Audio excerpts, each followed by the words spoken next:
Every time you get paid, it is extremely important that you know where every dollar is going, which means you absolutely need to create a budget. This is going to be one of the keys to financial freedom. So, if you are trying to start a budget or you don't know what to include in a budget, this video is for you. I am giving you all that is watching right now access to my secret vault. This vault has free digital downloads that you can use right now, starting today, so that you can create that budget. I'm going to be sharing in this video my October budget, the pay raise that I got in October, as well as the medical bills that I'm going to have to pay for the month of October. So stick around. I'm going to start with the Good Notes app and the Budget Moms Budget by Paycheck Workbook Bill Tracker. Then we'll move over to my Edupreneur Diaries Bill Tracker, where I'm going to show you how I finalize everything.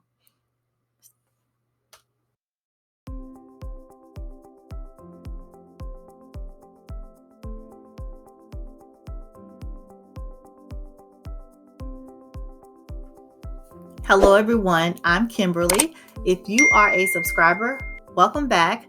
If this is your first time here, I hope that you find this content helpful, and I would love for you all to drop a key emoji in the comments to let me know that you are a newbie to the channel.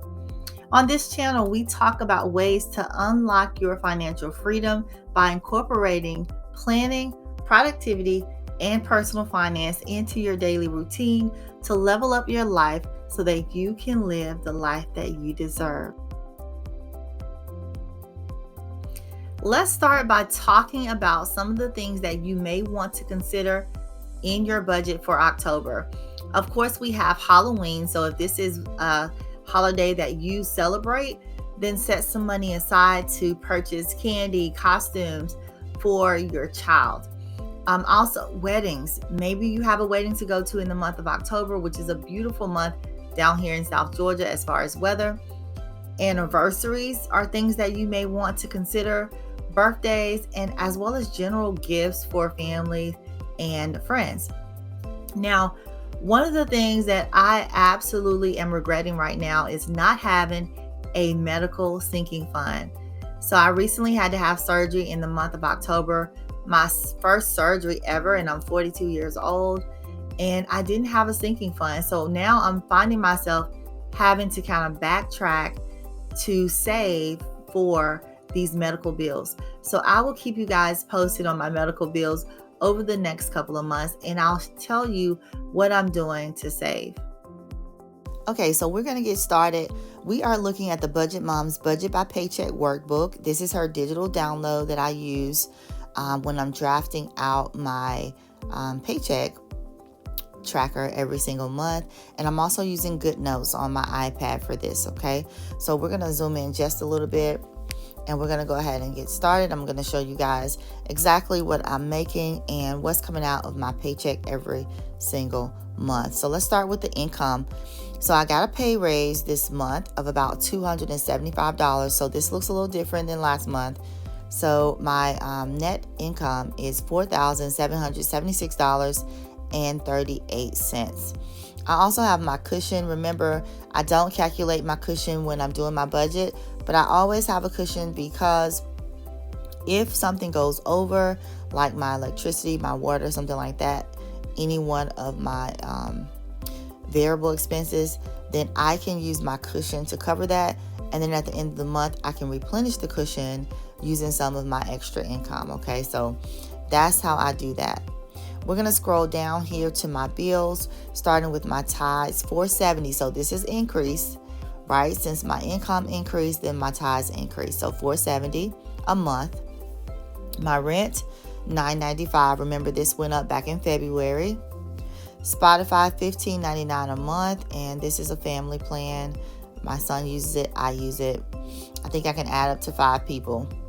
Uma, this is my landline, $6.59. Netflix, $15.49. Progressive, remember, this is a sinking fund actually, so I set aside $100 a month so that when I pay my bill every 6 months, I will have the money that I need. Vivid, which is my alarm system, $36.47. Uverse, my internet is $63. Remember, this went up a couple of months ago by $3. My son's cell phone bill, $46.16. And this is with Straight Talk, in case you guys are wondering. Then I'm going to move down here to my variable expenses. So I'm budgeting for water, $60. And usually my water bill is around $60. Gas number one. So remember, I'm getting gas twice a month. $50 is my budget for gas number one. Same thing with groceries, twice a month. So I'm going to budget $100 for groceries number one. And this is for a family of 2. All right, then we have electricity. I was able to increase this to $150.73. And typically my electricity has been higher in the last couple of months. I think everybody's electricity has been higher. So we're going to see what this ends up being this month. Manicure, pedicure. I was able to increase this with my pay raise. So I went up $50. So I'm going to budget $100 for this. Gas number 2. $50, and then grocery number 2, $100. So remember, on the 1st and the 15th, I'm doing gas and groceries, so twice a month, and that's been working out okay. So we're gonna leave it like that. Now, if you're interested in seeing the bill total, you can see that here at the bottom. Let's see, right there, and you can see what's left over as well. We're gonna move on down to my one cash envelope for $40. This is for my son's haircuts, and again, this is my only cash envelope. I am a digital cash envelope person, so I store my sinking funds and my savings in SoFi. Okay, so speaking of sinking funds, $1,050 is what I have in my sinking funds and savings accounts, and you guys will be able to see exactly where that is going. I'll break that down in a moment when we look at my Edupreneur Diaries tracker in just a second. Again, here is my total for that section.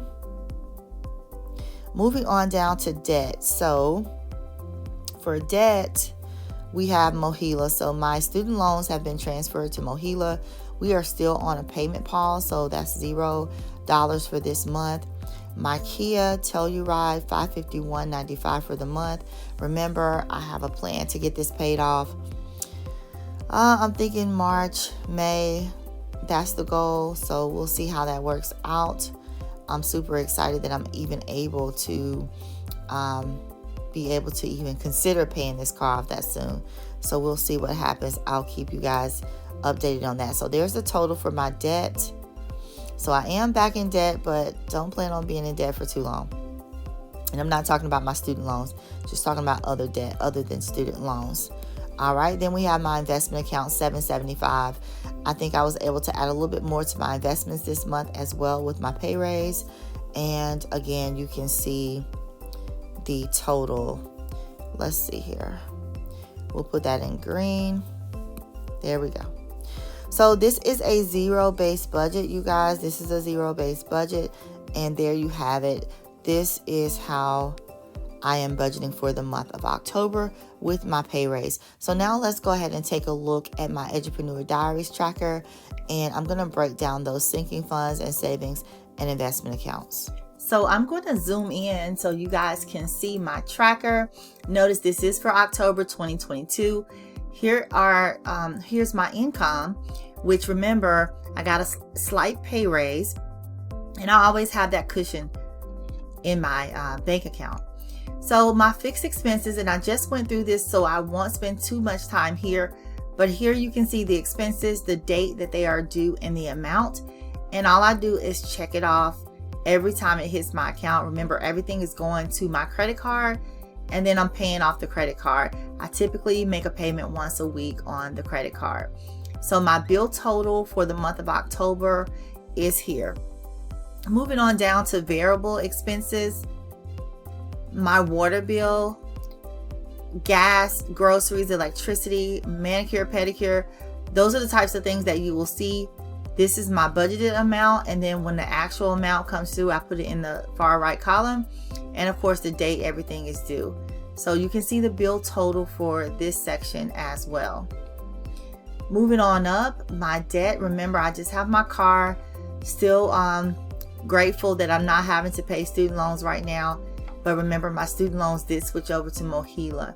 So here is my debt and the date that this comes out of my account. Now, the car payment is not sent to credit card. It's debited straight from my checking account. I have the one cash envelope. And again, once I get the cash out, I'm writing that down or checking that off on the side here. And then my sinking funds. Remember, I am using SoFi vaults to house all of my sinking funds. And then I'm using some other accounts for my savings. So once I transfer $150 to my sinking funds, then I have to determine where I want to put the $150 in what sinking funds account. And as you guys remember, I told you I have medical bills for the month of October. So I have created another sinking fund for medical bills, and I'm going to really make sure I start keeping that fund up, because you just never know when you're going to need, some type of surgery. The way that I did, this was, a surprise to me. So that's one I'm definitely going to have to add. So Varo, since I got the pay raise, I decided to go ahead and start saving for my son a vehicle for graduation. So I'm putting $100 back into my Varo savings. This is the same account that I used when I was trying to save $30,000 for my Kia Telluride. So I'm going to be working on that really hard. I have 2 years to save. Wealthfront is an account that I use because I want to save for his college, not necessarily money for his tuition, but money just to get started, purchasing things that he needs for college. Ally Buckets. This is for my son's senior trip, whether it's a senior trip with me or the school. I don't have no idea what we're going to do, but I wanted to make sure that we have some money set aside. Then I have my Discover savings. $25,000 is the goal for furniture. I have no idea how much money I'm going to need for furniture, but I'm just going to keep this goal the way that it is. I also have my Capital One home savings goal. You guys have been with me every single month on my Transfer Tuesdays, so you already know that I hit a $10,000 milestone this month. I'm super excited. Okay, moving on. Navy Federal. So I'm trying to save about $3,000 in that account for moving day, to get a U-Haul and whatever I need to actually move my items from one home to the other. And then I decided to start saving in my teacher retirement account, because I took some money out years and years ago when I moved from Alabama to Georgia. I was working in Mississippi, living in Alabama, and I took some money out to come over to Georgia. So I need to replace that money. So I'm going to start saving for that. Then we have my investment accounts, and I did a little changing on these accounts. As you can see, most of these are $25, and then I have $50 and $500 for my retirement, because I do want to make sure I max out my Roth IRA at $6,000 a year. So I'm putting $500 a month in that account. So here's my total for my investing. And I have to say, I am proud that I'm able to continue to save this way. Now, my section 6 up here, I changed it. I'm not sure what I want to do with section 6. I may actually revamp my budgeting sheet for November. But for right now, I'm just trying to do a no spend week at some point. So I have weeks 1 through 5 listed. And I'm going to try to keep track of whether or not I spend money on, extra items, fast food or whatever. So this is my Edupreneur Diaries budget tracker. Don't forget to access my secret vault if you want a tracker to get started with your budget right here today. So if you guys are loving this content, don't forget to like this video, subscribe to my channel, and hit the notification bell so that you are notified every time Edupreneur Diaries posts a new video. Thanks for watching. Before you go, check out my website, www.edupreneurdiaries.com/secret vault to access my freebies. Freebies will be uploaded to my vault every single week. Just enter the password FREEDOM to have access.